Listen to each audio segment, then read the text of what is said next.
नमस्कार देवी और सज्जनों। आज की कहानी का नाम है सिपाही और शेख कुएं में।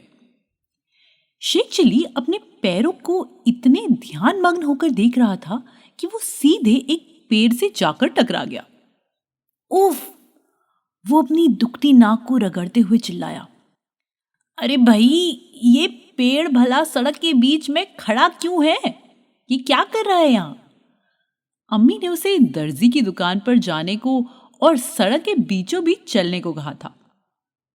ध्यान रखना, इधर उधर मत देखना, जैसे कि तुम्हारी आदत है, नहीं तो तुम कभी भी अपने मुकाम तक नहीं पहुंच पाओगे, उन्होंने कड़े शब्दों में कहा था। क्या तुम मेरी बात सुन रहे हो? अपनी नजर सड़क पर रखना। उन्होंने ये तो नहीं कहा था पेड़ से जा टकराना। फिर वो क्यों टकराया? क्योंकि वो उस समय एक खेत के बीचों बीच था। जहां तक सड़क की बात थी, वो दूर दूर तक नदारत थी। उसके पैर एक दिशा में गए होंगे और सड़क कहीं दूसरी ओर। शेख ने अपने पैरों को गुस्से से देखा, परंतु उससे कुछ फायदा नहीं हुआ।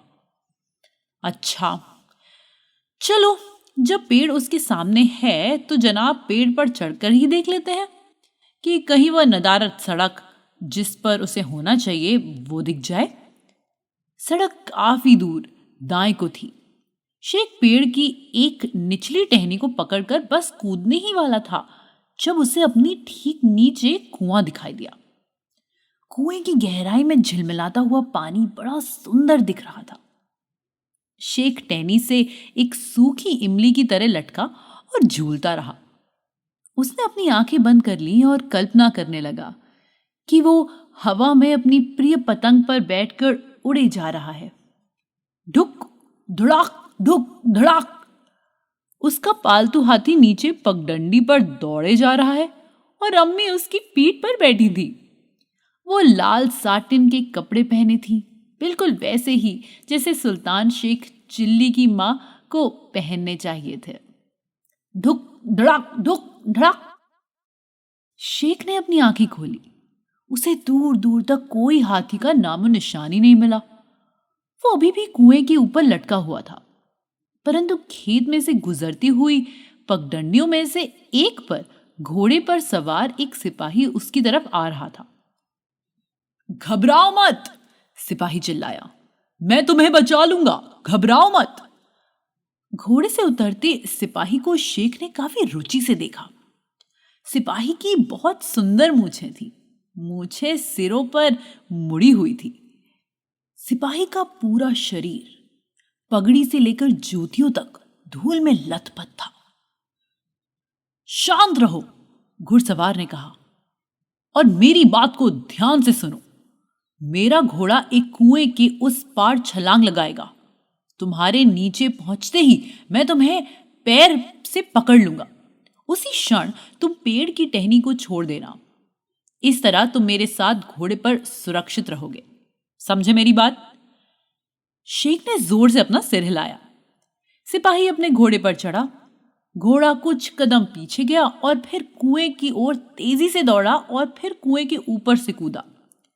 शेख के नीचे आते ही सिपाही ने उसे पैरों से पकड़ लिया, परंतु शेख जिस टहनी से लटका था उससे लटका ही रहा। घोड़ा तो छलांग लगाकर कुएं की उस पार पहुंच गया, परंतु उसका मालिक शेख के पैरों से ही लटका रह गया। तुमने टहनी क्यों नहीं छोड़ी? सिपाही ने कड़कड़ा कर आश्चर्य की आवाज में पूछा। फिर उसने अपनी गर्दन उठाकर शेख को देखने की कोशिश की। शेख को काफी अचरज हुआ। मैं माफी चाहता हूं, उसने कहा। ऐसा मैंने क्यों किया यह मुझे भी नहीं पता।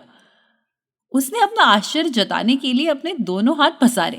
उसका नतीजा यह हुआ कि वो और सिपाही दोनों सीधे कुएं में जाकर गिरे।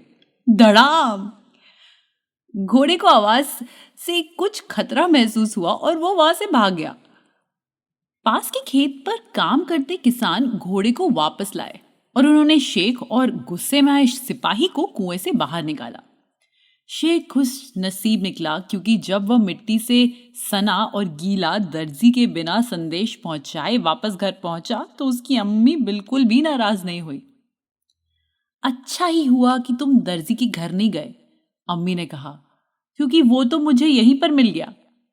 पर उसके घर के पास तो कोई कुआं है ही नहीं, फिर तुम कैसे? कुआं न जाने कहां से आ गया था, शेख को याद आया। और साथ में वो पेड़ और घोड़े पर सवार सिपाही भी। कितना रोमांचक अनुभव था। शेख उसे याद करते हुए मुस्कुराया और फिर उसने अपनी पतंग उठाई। अम्मी जान, छत की ओर दौड़ते हुए उसने कहा, जब मैं बड़ा हो जाऊंगा ना, तो मैं भी अपनी मूंछों को इतना बढ़ाऊंगा कि आप उन्हें देखकर दंग रह जाएंगी।